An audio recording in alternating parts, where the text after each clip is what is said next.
Good afternoon. I'm Euan Walpole, and I'm going to talk to you today about measuring improvement, particularly focusing on colorectal cancer guideline concordance. In Australia, we're lucky in the fact we have national agreement on optimal care pathways through a number of cancers. These are consensus and evidence-based and measure what we would like to see in how we treat our patients.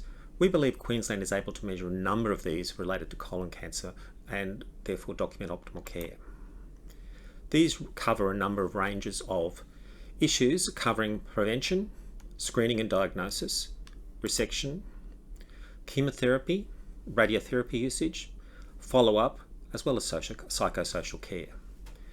There's a wide range across the whole spectrum here. Not all of this is measurable, so we're going to focus on what's possible and how does that help us in the future. Queensland has been producing a number of measures of cancer quality over years. The Queensland Colorectal Cancer Quality Index last covered the 10 years from 2005 to 2014 and is something we will reproduce every 5 years, looking at a number of measures which cover effective, which is surgical survival, safety related to mortality, medical complications and length of stay, accessibility related to timely care, equitability related to age, Indigenous status, socioeconomic and remoteness, quality, which is the surgical margins, nodes examines for pathology and stoma rate. The incidence of colon cancer in Queensland has been rising over the last 20 years. This peaked in the early 2000s, and you're also seeing around the same time mortality is reducing. The National Bowel Screening Project kicked off in 2006, and you see the timelines for this. It's interesting. We have no idea where this is cause and effect, but this is obviously a place for work in the future. If you look at the characteristics of the patients over the last 5 years that we can measure, finishing in 2018 as the last complete cancer registry year, there's almost 10,000 patients in Queensland.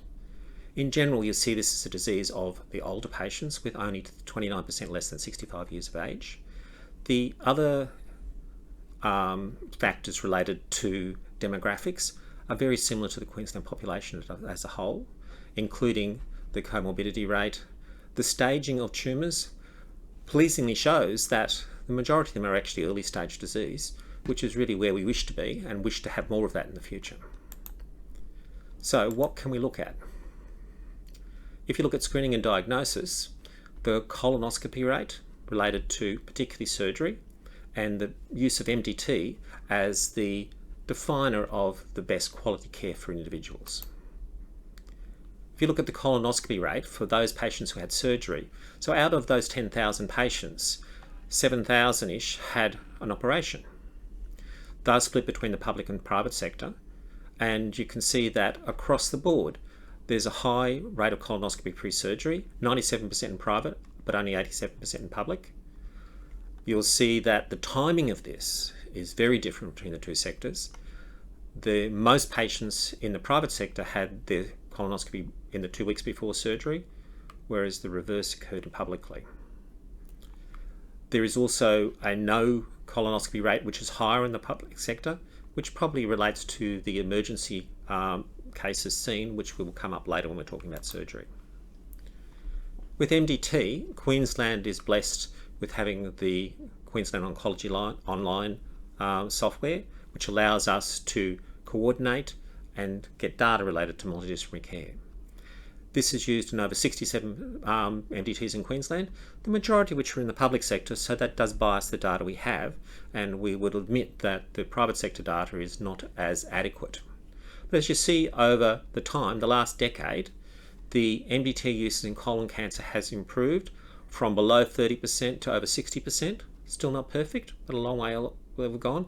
Even the private sector has increased from a low base.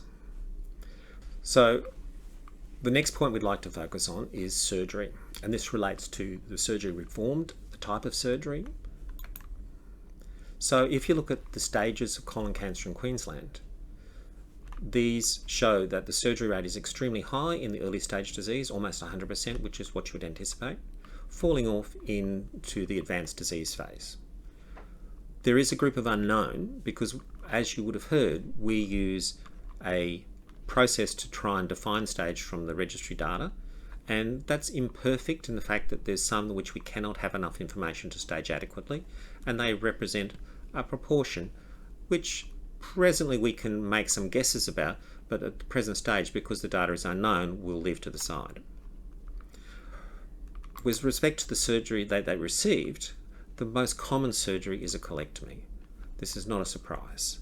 And there's a consistent rate of anterior section which relates to the anatomy of colorectal cancer. The things of interest, though, are the more extensive surgeries, Hartmann's, total proctocolectomies, and as more aggressive surgery. Abdoperineal resection is obviously only for a limited subset related to position. If we examine that further and look at the presence of elective or emergency, you'll find that things like Hartmann's, which is the big issue related to emergency, this is the sick patient who presents who needs an immediate operation, and you need something which is going to let them survive but still deal with the cancer. And most of this occurs in the public sector. You'll find also that there's a smaller range in the others, but this relates to the conditions of time. But the Hartmann's is really the emergency procedure. If you look at what made it more likely to receive a more aggressive operation, it is more the public facilities, the poor functional status, comorbidities, rurality, and advanced stage. This is probably not surprising, as this relates to those who would present emergently. Today, laparoscopic resection is the standard of care if feasible, and you'll see over the 5 years the rate of laparoscopic surgery has increased. The conversion rate, though, from laparoscopic to open has remained stable pleasingly. The next point relates to the use of chemotherapy.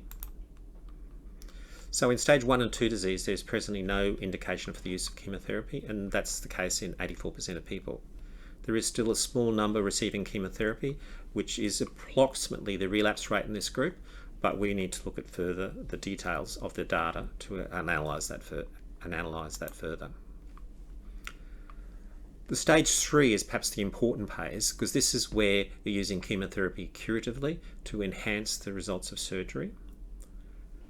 What you're seeing there is that the timeliness of treatment is important, and in the guidelines, 8 weeks is chosen as the appropriate timelines. Most patients fit within that time, slightly more in public than private. The discrepancies we saw in surgery aren't quite the same in chemotherapy. What treatment did they receive? The majority of patients, almost half, received oxaliplatin with the fluoropyrimidine. There's a smaller number with capecitabine, but I do admit, this is based on admitted patient data, so we really are very good at choosing IV therapy. Oral chemotherapy is not well collected, so there's going to be some unknowns in this, so the coverage of this is going to be lower than expected. The unknown protocols relate to the private sector, where we don't have access to another system which will let us know what drugs were received. When you're looking at who's more likely to get treatment, it tends to be well across the board. The only ones where things fade is in the poorer functioning patients. And if you look at who's more likely to have a delay, it's also the same sort of thing. Poorer functional status, comorbidities, people who are likely to have complications post-surgery, which is actually giving you a reason for delay. When you look at the outcome of this, at 1 and 2 years, you have excellent survival. It is obviously lower in the no adjuvant chemotherapy, which may not just be the treatment, but also the comorbidities which drive the decision making. So thank you. We'd like to hear further from you about all of this, because this is a body of work we want you to move forward with. We believe this shows excellent care in Queensland, but this needs to be reviewed, revisited, and analysed further. Thank you.